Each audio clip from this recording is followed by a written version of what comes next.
So you want to make webtoons? Well, you've come to the right place. About 2 years ago, I uploaded my first series on Webtoons. It ran for 4 issues until I left the project to pursue my currently running series, currently on hiatus, Captain Flare, on the 31st of January last year, which spawned a spin-off series I made to enter the 2020 Webtoon Short Story Contest later that year on the 30th of April. Damn, this time fly. Basically, I've been doing this Webtoons thing for over a year, and although I'm not the most popular and definitely not the most talented guy out there, but I think along the way I've picked up a couple neat tricks that might help all of you creators start creating. So to start off with step 1 of the process, which do you think comes first when making a webtoon? Is it A. Completely flesh out your characters in a Google Docs that's filled with mostly useless information about their favorite movies and blood type? B. Make character sheets of all the character designs that you'll totally use for reference later. C. Completely map out the story structure and plot down to the finest details that you totally won't want to change later and have to scrap and change some ideas anyways because of it. Or D. All of the above. Trick question is none of these. The correct answer is lock yourself in your bedroom, curl up in the fetal position on your bed and contemplate, do I really want to subject myself to the suffocating expectations of my readership to constantly deliver episodes on a consistent basis with consistent or even growing art quality? Jokes aside, if you're watching this video, it will not be about any of those options I brought up earlier. This video will only cover how I produce the episodes themselves, so that being said, let's jump to the actual first step of the process, which is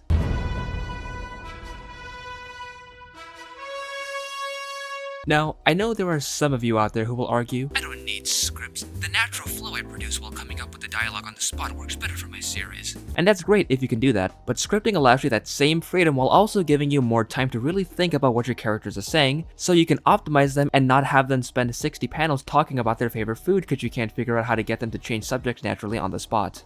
I would personally recommend using Celtics instead of a Google Docs when writing scripts. It just heavily optimizes your time and I find it's way more enjoyable this way. I also recommend you number the panels as you go, since you don't want to end up finishing your script, and as you start drawing the panels, realize you've tasked yourself with drawing over 300 panels, and thus swiftly receive the sudden urge to take your own life.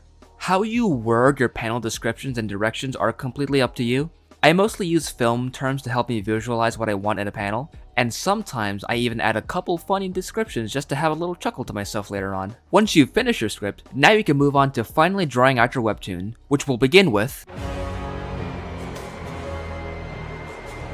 I personally like to make my Photoshop files 800 by 90,000 pixels. It doesn't really matter what you start with, you can always make it smaller or larger when you need anyways. If your drawing software of choice doesn't allow this canvas size, don't worry. It's completely fine if your program is a little pussy and can't support a canvas size larger than 30,000 pixels, fucking loser. Ordinarily, I'll completely finish the entire sketching process before I move on, but for the sake of the video, I will be demonstrating each process with a single panel just for simplicity and convenience. So to start, first I look at what I've written on my script, then I draw the panel. The size of the panel really depends on the purpose of the panel. In Webtoons, sometimes you don't even need a panel at all. Sometimes a simple fade out will do. First, I draw the figure, then I add the background. I know a lot of Webtoons creators use SketchUp for their backgrounds and I want to use it as well, but I simply don't know how quite yet because I'm a dumb knob. So for now, I just draw all my backgrounds by hand. I think I've actually massively improved my backgrounds drawing since I started my Webtoon over a year ago because of this, so I definitely wouldn't be discouraged if manually drawing backgrounds is something any of you guys were afraid of. After that, I sketch in some of the extra details, and then I can move on to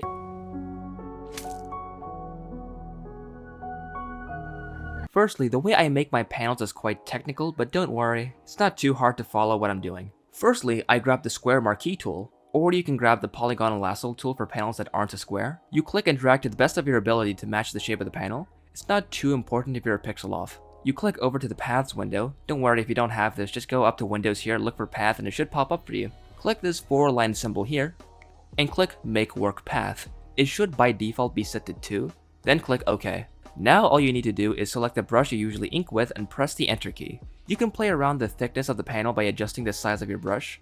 I usually keep it at a nice cool 3 pixels. Then you can just delete the path you just made either by a backspace key or by clicking and dragging to the garbage bin.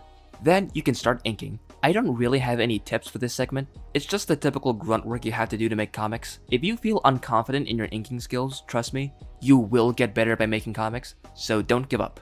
Then we can move on to Once you've finished inking, try and make sure you don't have any openings in your lines, otherwise the coloring process will become a lot more tedious. Most of you probably already know the drill.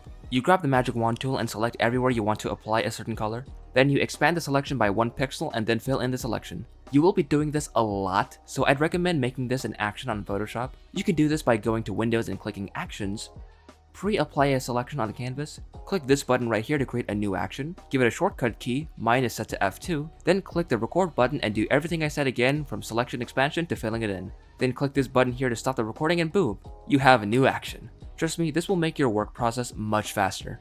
Once you've filled in all the flat colors, make a separate layer for the shading. I try not to use neutral grays because I think a little color in the shadows looks better, and then you can apply the shadows where you think they should go. I usually put a bit on the nose like this and usually below the chin on the neck. From here on, use your best judgment. And then you can make an optional new layer for the highlights. I think I want to use more highlights in my art from here on out, so that's what I'm gonna do. And then the final step of the process is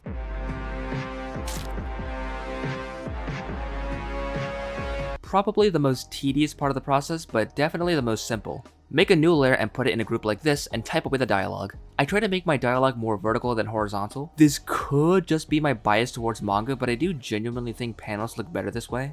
Once you've done that, I try to hand draw a lot of my speech bubbles, so I make 2 separate layers for the lines and colors respectively of the speech bubbles. I make lines like this, select it, and then transfer it onto the other side and clean it up from there. I make a little tail to indicate who is saying this piece of dialogue. Then you can select the speech bubble and fill in the color you desire.